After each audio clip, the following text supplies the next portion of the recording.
What's good? This is Elton Anderson, aka Detroit Chopra. And this episode is really fun because I'm doing a poolside chat. Like, I'm not even playing. I'm literally by a pool, barefoot and shirtless. Anyway, I'm sitting here in Ubud, which is another part of Bali you have to visit. And I am with my new homegirl. I manifested this young woman into my life. And from the moment we met, we've just been like two peas in a pod. So we're going to talk about everything from business to black girl magic to what are these locks you got in your head? The faux locks? Okay, the faux lock, the goddess locks. The goddess locks. We're going to talk about goddess locks. We're going to talk about everything. But I got my good friend, Mrs. Dierdre Dares. Can we just call you Dierdre Dares? I like that. I like your Instagram name. And I got Dierdre here, and we're going to talk. What is up, girl? Man, I'm so happy to be here, chilling by the pool. I never thought I would see the day that I was doing a podcast by the pool, but it's Bali, so why not? It's why not. And like when I tell you this girl has that energy, this like, I live in Bali, why not? Like everything you do is just given like, I don't care. I freed myself. Like, would you say freedom is your word? Oh my gosh. What is freedom? Can we talk about it? Freedom? Okay. Oh my goodness. I don't even know where to start because there's so many different levels of freedom that I've been exposed to, or I would say exposed myself to since being in Bali. So which one do you want to start with? Right, because we can go spiritual freedom, we can go mental freedom, we can go business freedom, like financial freedom. We can do that. Let's start off with, let's get into the heart space because I want to know your story. I know a little bit about you, but let's start from how you found freedom within your own heart. Let's start there. And like where you were to where you are now. Yeah. So I actually come from what I call a hyper corporate background. And when I say hyper corporate, I mean sitting in a suit in boardrooms, advising very non-diverse audiences on like what they should do for their business strategy. And it was like, for me to be in that environment, it was very hampering. I felt like I was in a cage. That's what I felt like. It was the golden handcuffs. Oh, yeah. It was like, but I would look at them and I was like, these aren't even golden. These look like they made of brass. They're rusty. Who put these things on me and why do I still have them on? Oh, copper. Yeah, so just coming from that background, like everyone is just thinking about what's the next big thing, right? What's the next big job you can get? What's the next promotion? And while I was in that environment, all I could think about was, do I actually want what's next?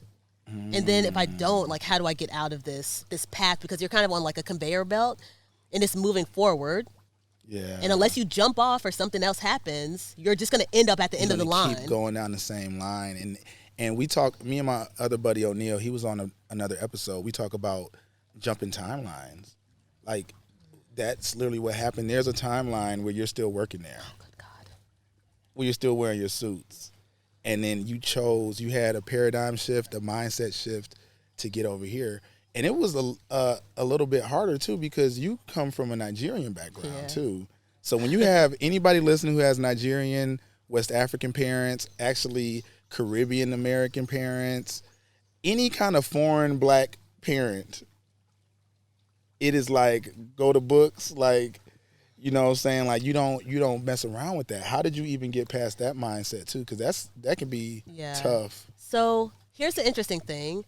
It's like, so my dad is from Nigeria, but he's kind of like a little bit non-traditional. Oh, okay. So my dad was kind of like, he has a mindset of, I want you to be a millionaire.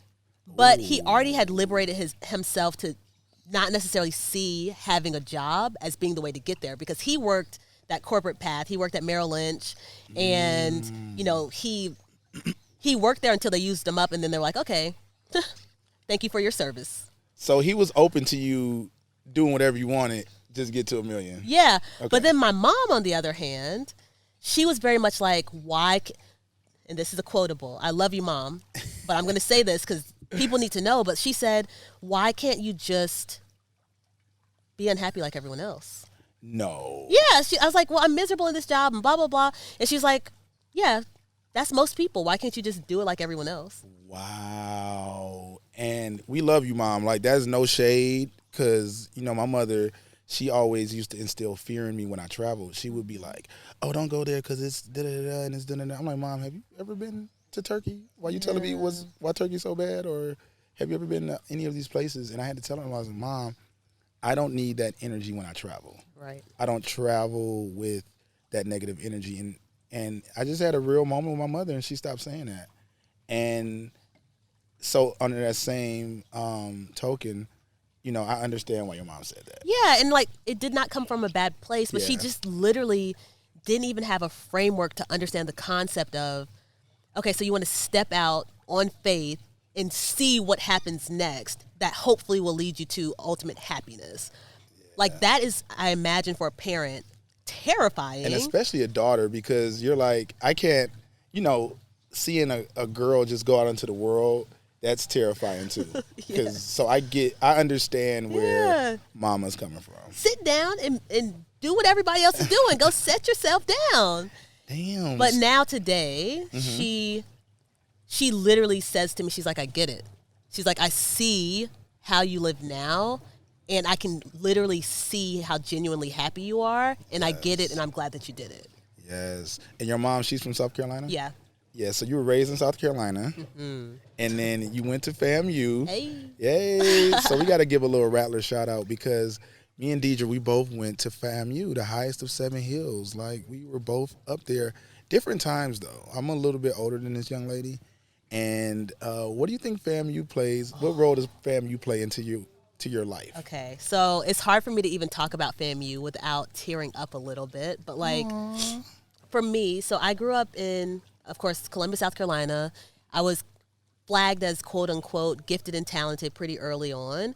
But what that means for a black student in that environment is that you're pretty much relegated to being one of 2 black people for your entire educational career. Oh. And so growing up, it was me and Joseph Wilson from 2nd grade all the way up to, listen, me and Joseph Wilson. If Joseph's listening to this, what up?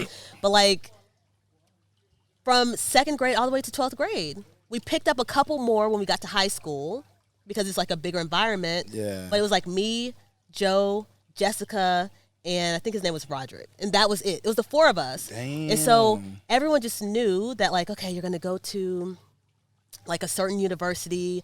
And, like, I got into Cornell with a full ride, and I chose to go to FAMU. Yes. And I was like, I need to do this for myself because I haven't had the black experience yet. Oh, I get it. Yeah, I needed that black experience. And, like, what it did for me was just, it was so much camaraderie and just so much limitless mindset, right?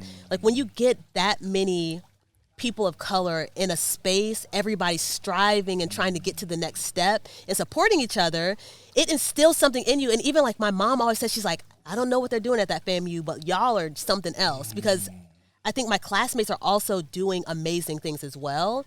And people have decided to find their own path. So I think it just kind of gave me the confidence to discover who I am and to just know that, like, whatever I do, no matter what it is, there is a successful path in whatever I choose. Wow. And that's something that FAMU instilled in me, 100%. Come on. You better strike, and strike again, because that is so powerful. I guess the thing for me was that I didn't understand that. Well, I didn't necessarily think about that perspective because I grew up in Detroit, and I went to all-black high school, and I joke a lot around that I didn't have any white friends until I moved to Bali. We were the opposite. Like, yeah, like I didn't get white friends till I moved to Bali for real. Like when I say friend, I mean like a friend. I had white associates. I love my white associates. Let's not do that. But yeah, so that's interesting. So it helped you learn about your own community and your own culture. Wow. Yeah, just being exposed to such a huge number of black people who are upwardly mobile, who are supporting each other, who haven't hampered their dreams and are, like, we, in that moment, we all believe we are capable of anything. And a part of that will always live inside of you. Because we are. Exactly. We are. It's possible. Whatever it is in your mind, it's possible. Jabril said that on our podcast, and I loved it. The way he said it was like he believed it. And when I see you say things like that, it's like you believe it. Like, and that is literally the whole abundance mindset. Yes. That's the only way you're going to manifest anything is when you like know it. Like, oh yeah, I can move to Bali and start a business and have 6-figure months. Yeah. So I always say, and I have mental blocks and like mental limitations as well, but I know for a fact that anything that I genuinely am able to believe I can do, I can accomplish. So I have limiting beliefs or You've blocks. always felt like that? It's been a long time. That's good. It's been for a long time, That's and that- I fight to keep it. That's that Capricorn energy. So she's January 13th, right? January 6th. Oh, 6th. Where Yeah. the 13th from? January 6th. And this woman is Capricorn energy. She is, and I know how your sign is. You're about business. You're focused. You are, every Capricorn woman I meet is always feels like a big sister. Even though you're younger than me, you give me big, it's the weirdest thing. Every Capricorn girl feels like my big sister. Everyone says that to me also. Yeah, really? Yes. Yes. So this is good big sister energy. Speaking of sister, we're out here again, poolside Bali. What led you here? Like what cuz I want to get into who you are now and the freedoms that you're experiencing now. So tell us about what you do now. So how I arrived in Bali was I was on a vacation, and on my second day of vacation, I literally heard the whisper. It was like, you need to move here. And now, listen, I had just quit my job like maybe a couple of months before. So I'm on vacation. I'm like, okay, I'm living my best life, or what I thought was my best life at the time. Okay. And I hear the call. It's like, you need to move here. And I was like, oh, okay. So 4 months later, I did.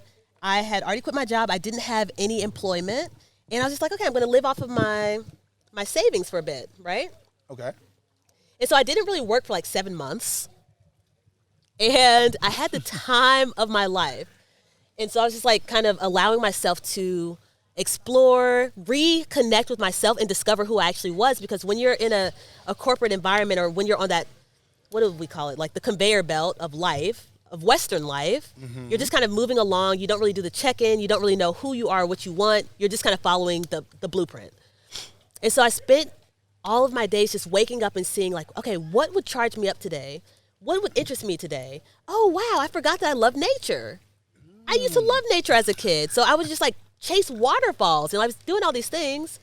And eventually that led me to kind of like share what I was doing on Instagram as a platform. And I started to kind of like accumulate and collect my tribe.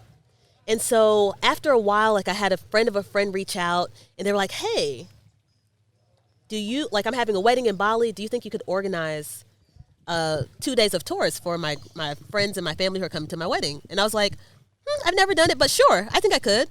I said yes. And so that led me to eventually, like I was approached by several different boutique travel companies, and I told them no. I was like, no, I don't want to do that. And then I was like, oh, is this like one of those whispers again? So I went back and I told the 5 of them that I told no, I told them yes. I did those trips and it worked out really well.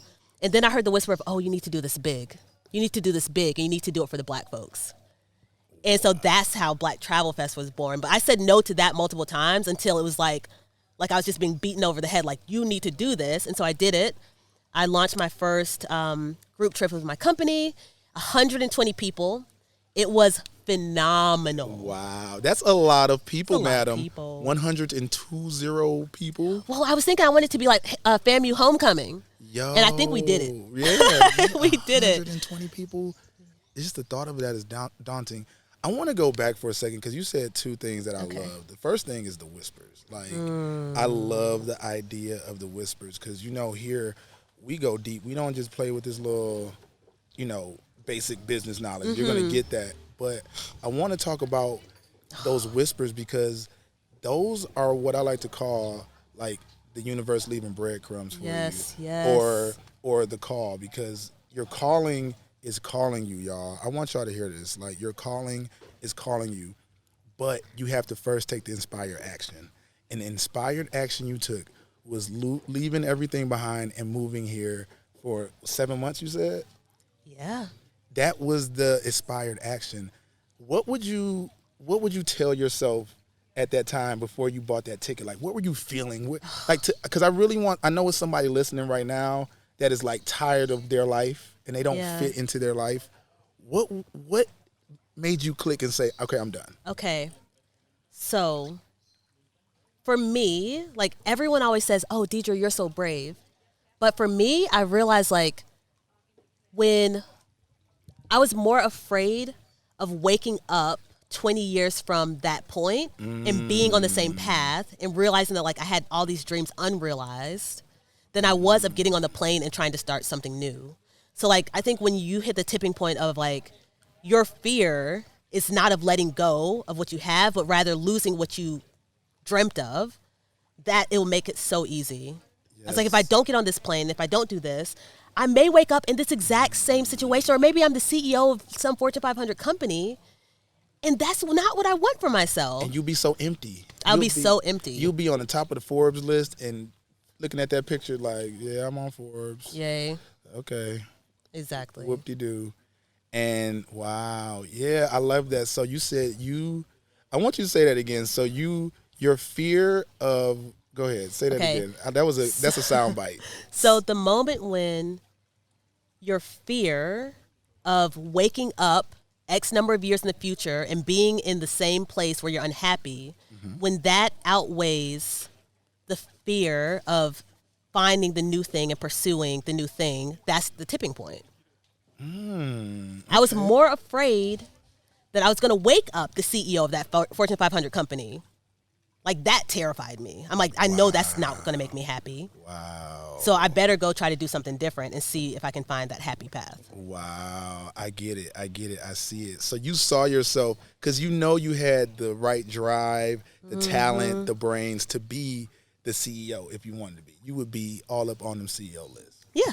Yeah. And this girl is big Capricorn energy once again. And I believe her when she says that. But wow, she was more scared of that image of the quote unquote success than she was of like taking that risk. That's a hell of a tipping point. Definitely. That is, that's amazing. So where are you getting fulfilled now? How have you grown this idea, this whisper? How have you grown this whisper into a platform? Yeah. Because that's what you did. It's interesting because like I had to, when you grow up in the West for your whole entire life, you have to deprogram yourself. And so what I thought was, okay, well, I'm going to get on the plane. I'm going to move to Bali. I'm going to just start fresh. But you carry all of those same habits with you, right? And so although I wasn't working, I did spend a decent amount of time like thinking about, how am I going to make money? Yeah. Right? Because you're like, how am I going to support myself? And then after a certain point, like, okay, you start to see other models. Like you see people literally calling abundance out of the ether, calling like whatever resources they need access to. Like you see them just manifesting things. And so that builds up a different concept in your mind. Like, okay, so I've always grown up with the thought of I need to work for money. And now I have friends that manifest what they need. So they don't actually need money. Like they manifest the perfect villa to live in. Like just someone happens to move out and needs a house sitter. They manifest like the next opportunity. And so that starts to kind of shift my mindset such that I was able to start to decide and develop what I wanted for myself so that I could get into a place of what makes me happy and what keeps me fulfilled. And it's evolving all the time, but I'm realizing it's not just nonstop work. It is, I think that's another good point, just dropping bombs. Like, it is the people that are in your circle. Like, when you take that inspired action, right, then that's a signal to the universe, literally. And the universe will send you the information. You'll automatically start reading the right books. Yep. You automatically start being surrounded by the right people. You'll just automatically be in the right places because the universe is like, oh, okay, this is what Dierdre wants. All right, let's buckle up. We got to give her everything she wants. Yep. And it literally, like, I really want people to understand that. You happen to the world. You said, world, I'm about to happen. You didn't wait for the world to happen to you. You said, world, I'm coming. What's up? And just being, I think we talk about like surrendering, right? Like just being. That's my thing. Let's go. And just being open. Like So I think magic happens in the surrender.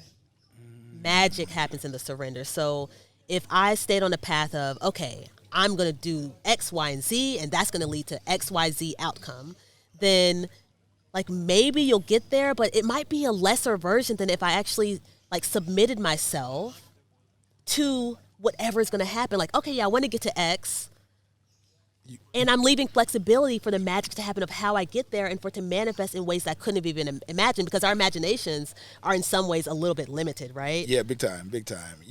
It's so limited because I think we even joked around. I joked around with somebody else that like 5 years ago I would never imagine myself here doing a podcast by a pool in Bali. Like never. That wasn't even on the timeline, and here we are. And that is so important. And it's also with when you were coming up here, I put a post of me and you on Instagram, and I said, having friends is one thing, but meeting people that activate the magic within you is a whole other thing.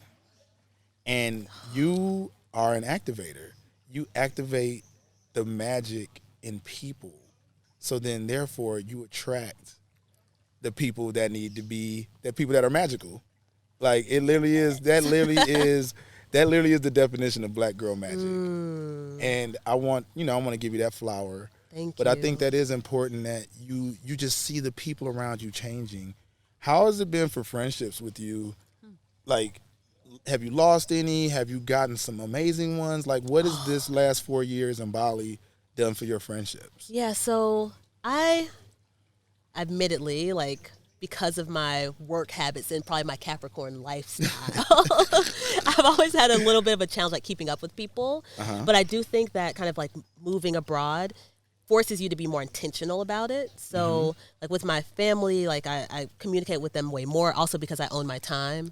With my friends, I try to, like, actually have, I mean, it's funny because the other day, I had to send my friend a Calendly to make sure that we caught up. But I sent it in, we're on the books. That's the most Capricorn. Well, I sent a note and I was like, I feel really embarrassed to do this, but I do want to catch up. So here's my Calendly.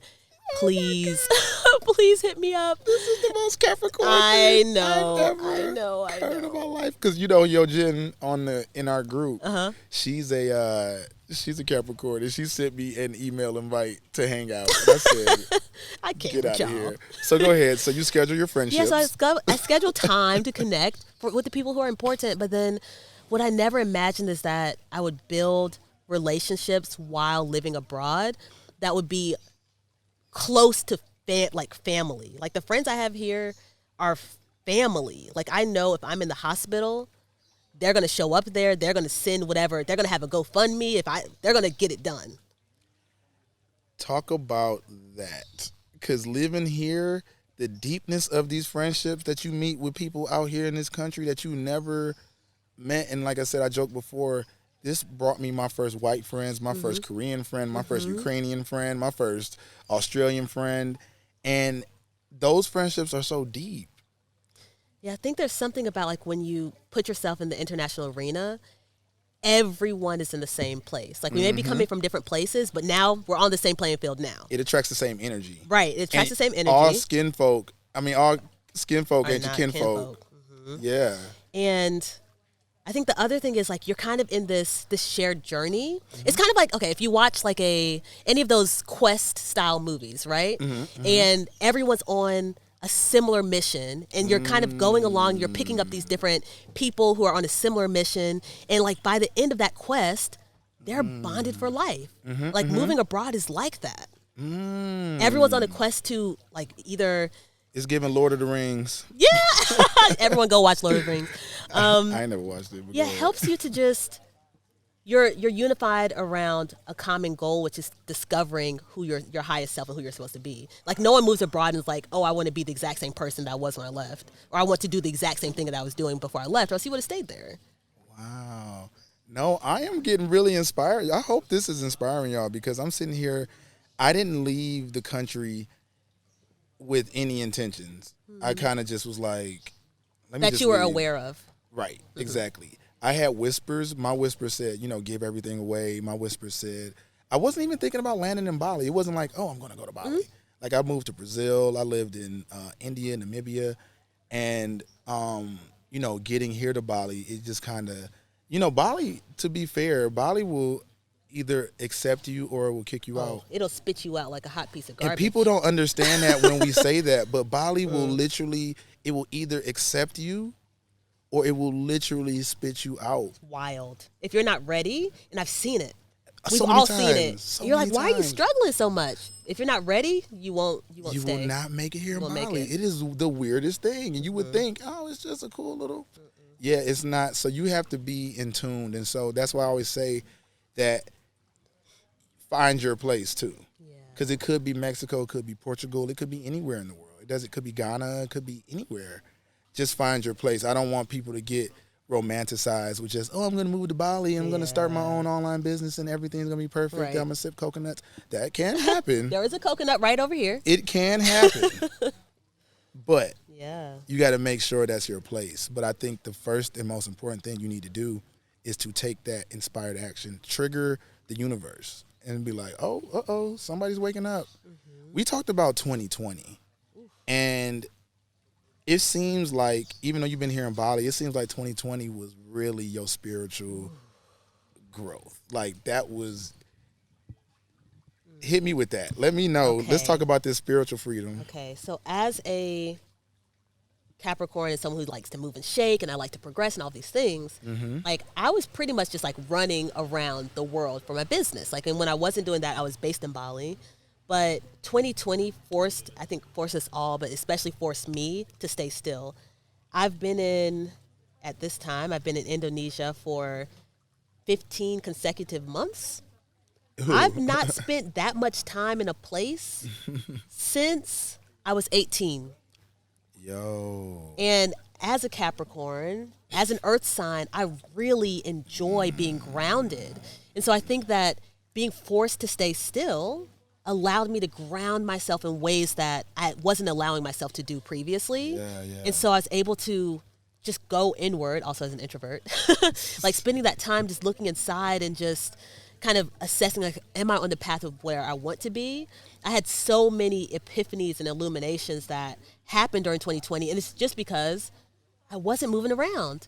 And I really couldn't do my businesses the way I wanted to do them. Yeah. And so I had time to just focus on me. And you had to see the good, the bad, the things that you need to heal, the shadows, all that stuff.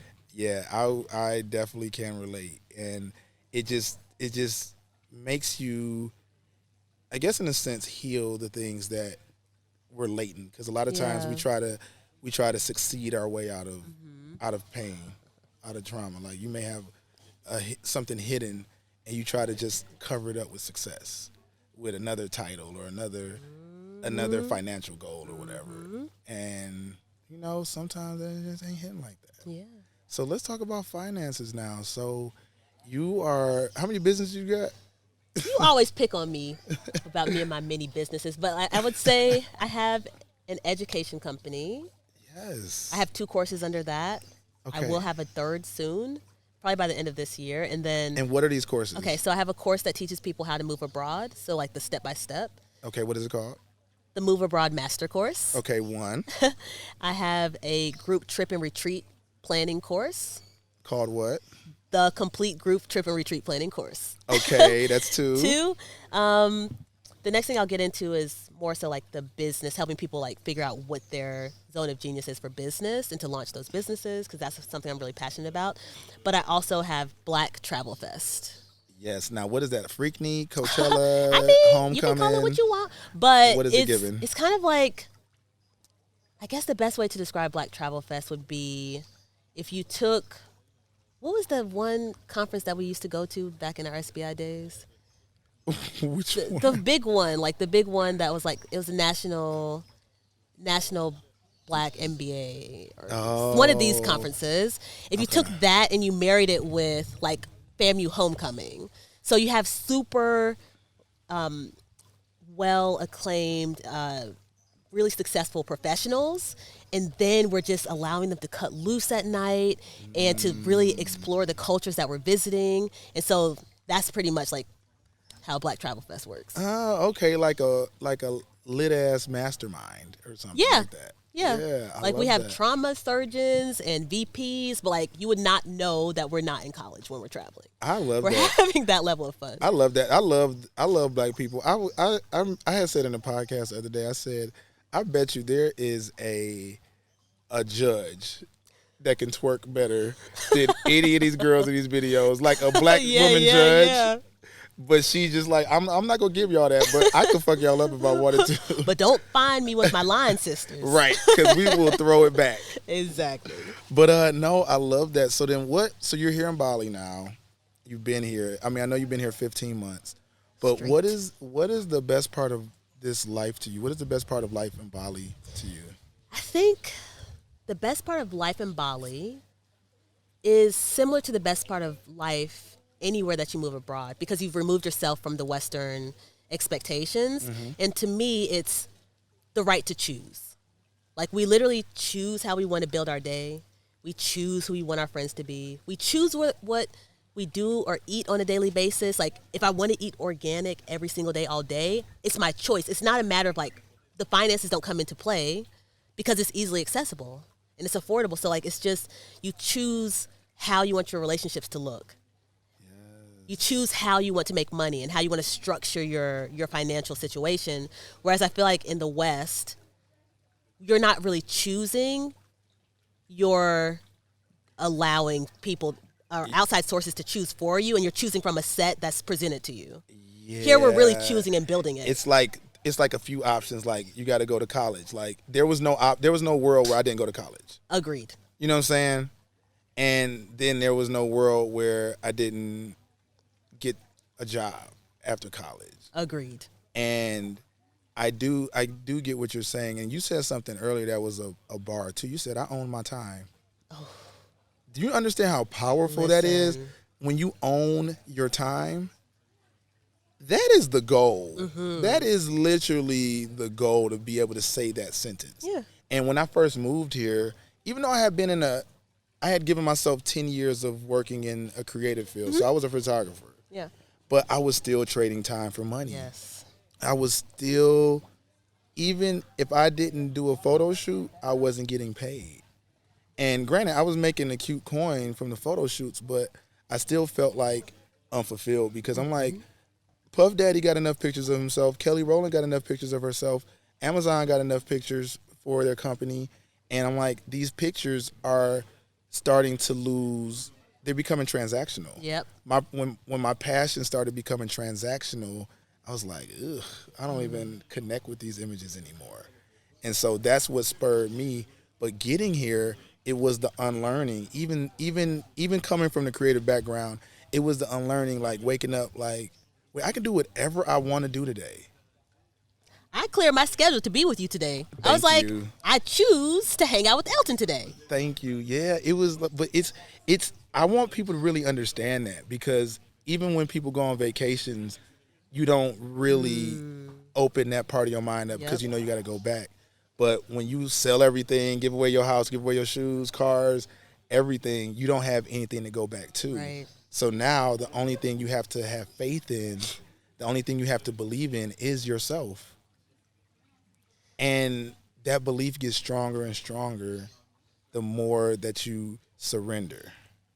It always comes back to surrendering, I think. Yeah. And for a lot of people, even the thought of having that level of freedom is terrifying, right? Like people, in a lot of ways, people don't want to be responsible for every single aspect, like figuring out every single aspect of their lives. Mm-hmm. But like once you kind of, again, surrender to the freshness of it and like the endless possibilities that come with it, then you really can start to settle into, okay, this is powerful, and I can build something amazing with this. But it can be frightening at first. It can be very frightening. That's the part. It can be very frightening, but it's on the other side of fear is a poolside chat on a Thursday with another amazing soul that understands it. And I really, that's why I do these podcast episodes for, because I'm learning from her. I'm learning from the people that I interview how to really create the life and manifest the life that we want. Because everybody talks about manifestation these days. And the thing I want people to realize is that you're not manifesting any of these material items. You're always manifesting yourself. And when you manifest yourself, then the things that you want are attracted to you. That's literally it. Oh my gosh, magic. That's it. That's your magic. That is literally your magic. Oh my gosh. So you have to become this person. And you become this person through almost a sense of self-alchemy. You're alchemizing yourself to reveal the actual treasure that you are. Okay, so I'm going to speak on this really quickly. And this is like a vulnerable moment for me. We love it here. This is the safest space you ever find. So prior to 2020, we talked about, before this podcast, we were talking about like the last time I dated and all of that. Mm-hmm. And I was like, yeah, but honestly, I wasn't really in the space to really be dating seriously. Okay. And then 2020 happened. I was working on myself. I was looking inward and really evaluating what it was I wanted and how I would be able to like add to a relationship or how I would be able to show up in a relationship. And so I did that work during 2020. And by like midway through 2020, like I was dating. I was dating in the middle of a freaking during the pandemic. You found I was dating more in the middle of a panini. Go ahead. Listen, a whole panoramic. But yeah, and it was literally like these guys were just coming out of thin air. Yeah. That's how it felt. But really it was me becoming the manifestation of what needed to happen in order to attract these people to me. I'm silent because that's it. Wild. That's it. Because when everything was flowing and the borders were open and we were overflowing with people, I wasn't in the right space. And then I had that time to really like look inward, reflect, and start calling into existence what I wanted. And then now I'm vibrating on that frequency and the people are coming. I'm like, how do I not even know you already? It is exactly. Where did you come from? Literally, where did you come from? It is literally, oh my gosh. And that is, woo, that's a word, because that is literally what it is. And people don't realize that. I've had so many friends that have had problems dating in the States, and then they leave. And my one homegirl she went on a solo trip to Colombia. When I tell you, mama is married with a baby. Married and pregnant. Dang. In like a year. Listen. And it's miraculous, because when you let those things go, you get to find out who you really are. That's why we always talk about solo travel and, giving yourself a chance. Even if, what is 6 months? What a blip in the grand scheme of things. Y'all, listen, what is 6 months? Whatever you're doing now, what could you do? Just let everything go and just try it out for 6 months. If you're getting whispers and you're getting calls, this isn't to everybody that's listening, right? But whoever's listening, I'm talking to you. And the funny thing is, yesterday and today, I got a DM from a guy. He's a black dude from New York, and he reached to my DMs. He's like, yo, Eld, I just been watching your YouTube videos. I just got to Bali, and we went out to eat. We went out to go grab drinks yesterday, and it was just such an amazing conversation to see somebody who had never been to Bali, and he had just been watching videos on YouTube and was like, wild. Yo, I want to do with this. If this guy can do it, I can do it. How does that fill your heart space? Oh, I love it. And then this morning, I'm jogging. Like, literally this morning, I'm jogging. And I see another black guy, and he's like, yo, I had on my headphones, so he was like, yo, I want to tell you something. I was like, what you want to tell me, bro? I mean, hi. Because, when you see another black person here in Bali, you definitely talk to them. And he was like, yo, I just want to say, man, I just got here 5 days ago, and I watched all your YouTube videos, and you were a huge reason why I decided to move out here. And I'm like, yo, back to back, 2 days, I got those whispers. So what that whisper told me is, Elton, continue to make more YouTube videos. Right. That's what that whisper, a lot of people miss that whisper. You miss that whisper, but it's like, no, I'm going to tell you once. Right. That one time wasn't enough. Yep. the universe knew that I had to be jogging this morning, and he was random as hell. It was like 7:25 a.m. He was just walking down the street. I'm like, what?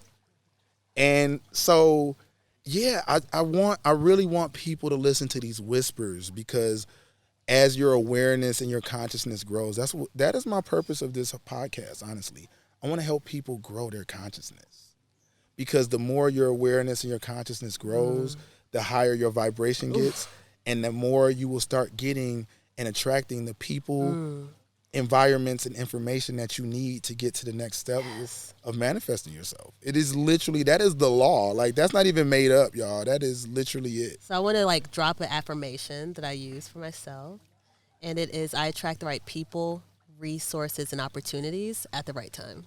You do. That's it. It has to be. That's an affirmation. We should do a little affirmation episode, just like different mantras that people can say. But yeah, we're gonna get back to that. But no, and so right now, guys, I've really decided to become an entrepreneur. That's my new manifestation. Yay! I've never really considered myself an entrepreneur. Wow. I consider myself like a freelancer.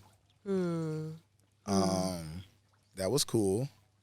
I consider myself a creative. But I am now so interested in this business. Like, I'm so interested in understanding marketing better, understanding. Which you're a natural marketer, by the way. That's going to be one of your you. zones of genius. Yes, zones of genius. I like that sounds. Because I know I can connect with people. But I'm like, okay, how can I take my magic and turn it into a business? Yeah. And so you're going to help me with that. How can you get comfortable with making the sale? Yes. Because it is like, in my mind, it's not so much about the sale, because I know the money will come, but it's just, I want to make sure that I'm adding value to the lives of others. And I want to be able to add value to the lives of millions. And I know with that, there will be an exchange of money, because that's how money flows. That's how literally you turn, because you have to create. You know how people want 8 streams of income, or 7 streams of income? Every millionaire has that. Then you have to create these channels for money to flow. You have to create a different channel. So this podcast is a channel, my YouTube channel is a channel, and so on and so on. Just like you have, 47 companies? Like, I want to be like, I at least want 30 companies. So how have you manifested yourself as an entrepreneur? Yeah, so I hate to kind of beat the dead horse on this one, but I think it's listening to the whispers, right? So, like, I think as an entrepreneur, you have to pay attention to what people are coming to you for and what people are asking for. Oh, yes. And, like, if people are asking you for this, like, just know they're not asking everyone. They're asking you because they think you're an authority in a certain area. And so for Black Travel Fest, it looked like multiple boutique travel companies coming to me, seeing if I could organize their group trip to Bali, right? And then after that, more companies coming to see if I could do other destinations, right? And so I took that as a sign, like, okay, this is an expertise that I have. Like, many people are asking me for this. I can start a company doing this. And then on the other side, like, I had people constantly asking me, like, oh, how do you move abroad? How do you move abroad? But how did you move abroad? Like, what is the first step? And I was like, okay, instead of me answering these 1,500 DMs, and like not ever being able to give the full story, because who can do that in a DM? Let me actually create a resource that people can go to so that they get the full story and they'll feel fully equipped. Same with the group travel course. People are constantly asking, like, oh, how did you start Black Travel Fest? And so whatever people are coming to you for, I think that's always a whisper. It's always a whisper, but we're not even paying attention to it. We're not paying attention to it, but that is it. People ask you for something, and it is you, but it also takes you putting that out there, like, because that's when you activate the grid. When you decided to move, if people paid attention, they're like, okay, this is interesting. Right. And I want to get to know how she did that. Just like those guys that saw my YouTube channel, they were like, oh, I want to see how he did that. And they have ultimately activated their lives by moving out here. Exactly. And that's all I want to do. I just want to help continue to activate people and connect people with their higher selves and their purposes, and just because I want everybody to feel this joy. Like, this is the way we wake up. We just spent a whole weekend on this island called Nusa Penida, and I don't know, Deidre, like, that was a vibe. I don't know about you, It was exactly what I needed. but I had an amazing time, and I have lived. You know what I'm saying? Like, Yep. we have lived. Yes. Don't get me wrong. I've been to 81 countries and flown all the first classes and everything like that. But this was just a group of people who continue to pour into each other. Mm-hmm. That was the difference. There are so many amazing conversations that I passed by. So many amazing conversations that I was involved in. I was just like, this is a magical experience. But you find that you have more of those once you liberate yourself. Yeah. As well. Oh, man. This is beautiful, friend. This is beautiful. So as we bring this to a close and we're going to enjoy our poolside moment, what do you want to leave with the people? What do you want to tell the young lady or the young man who is going to work every day and feeling handcuffed or trapped or shackled to a life that they don't really vibe with? What advice would you give that person? So I would say, don't keep doing what you're doing because it's what you've always done. Don't keep doing what you're doing because it's what you've always done. Like, be willing to have that pattern disrupt and try something else. And it doesn't have to mean like moving abroad. It could mean just like leaving that job that makes you miserable, trying something else out. There's always an opportunity and option to reset. Nothing you decide in this life is final. Nothing. We're kind of conditioned to think like, oh, this will Except be the end of the world, except for death. But like anything else, you can make a different decision.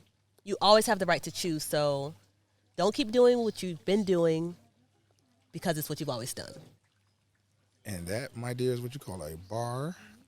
She's dropping hot fire. Well, Dierdre, thank you so much for this talk. I 1,000% love this conversation.